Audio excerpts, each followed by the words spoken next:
Today we're going to talk about how to prune roses, and we're going to let Mr. G show you how. Okay, here we have a rose bush that is in need of some good pruning. Roses in a pot aren't as vigorous as ones in the ground. They tend to get tall and stemmy. Here we've got a dead bloom. Here we've got a cluster with one good bloom on it. We've got kind of a dead stump down here. The first thing people need to do is don't be afraid to cut it back a little bit. People tend to prune things too little, like this one. They just cut off the dead bloom, just wherever they find the bloom, and the plant gets taller and taller and taller and stemmy. This isn't the way. They just cut off the bloom. That's the wrong way to do it.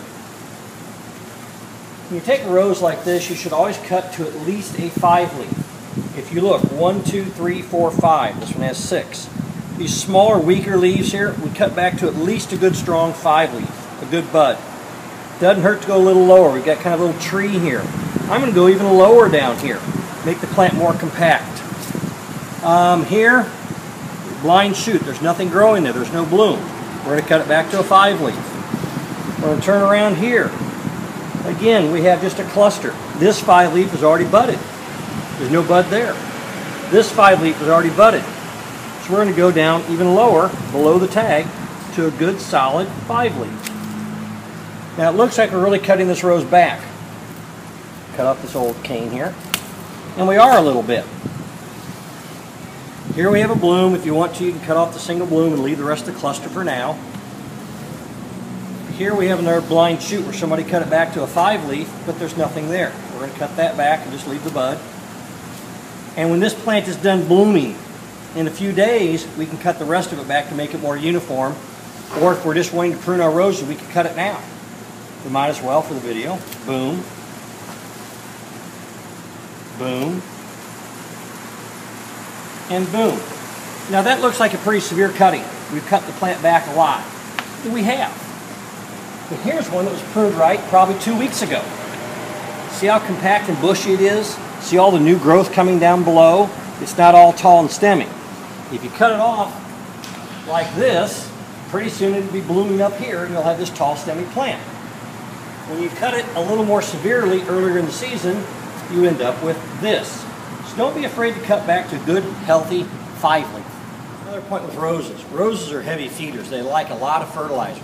So read your package, pick something made for roses, and use it as often as is recommended. The more you feed, for the most part, the more blooms you're going to get, and that's why you buy a rose. Here's an example of a rose that's really unhappy. It's very chlorotic and yellow. You see the veins are standing out in the leaf. This plant's unhappy. It needs fertilizer. You notice there's no new buds coming. There's not much going on. Now maybe it was just cut back, there's one little bud here, but this plant just looks weak. It needs fed. Feed your roses. Pick a good rose food and get after it. Perfect timing. The customer just came in with a rose problem. Here, if you look really closely, we have a rose with lots of holes in the leaves. But you notice here, it's a hole in the leaf, and here, it's just the membrane chewed off the leaf. It hasn't gone through the leaf completely. That's usually a slug.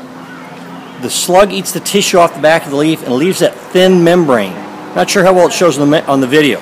The big hole is probably a slug as well. You don't spray for slugs. You put the slug bait at the base of the plant. The slugs come up the plant at night. You go back down on the ground for the heat of the day where they have moisture down there. So you put the slug bait at the bottom of the plant, and they crawl up there, attracted to the slug bait, and they eat that instead of going up and eating your plant. It's easy, it's fairly cheap, and it works.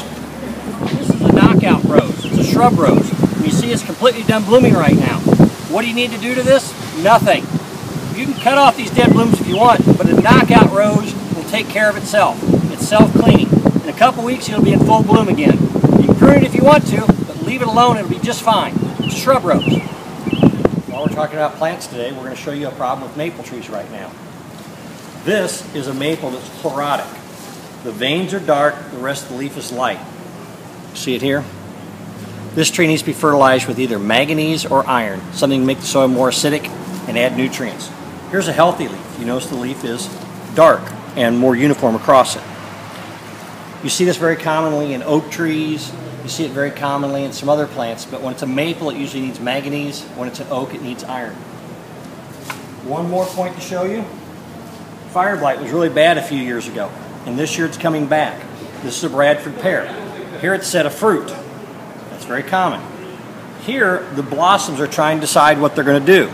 They should have already fallen off by now. They're turning black and brown and dying back.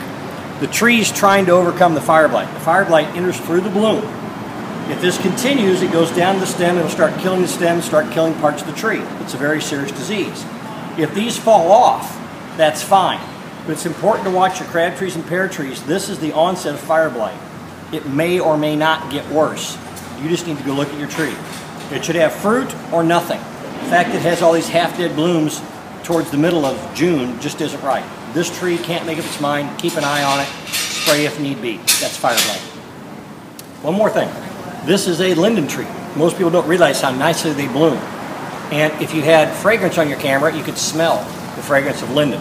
But this is a silver linden, and it holds its flowers below, but it's just blooming beautifully this year, and I thought I'd show you. Sterling silver linden.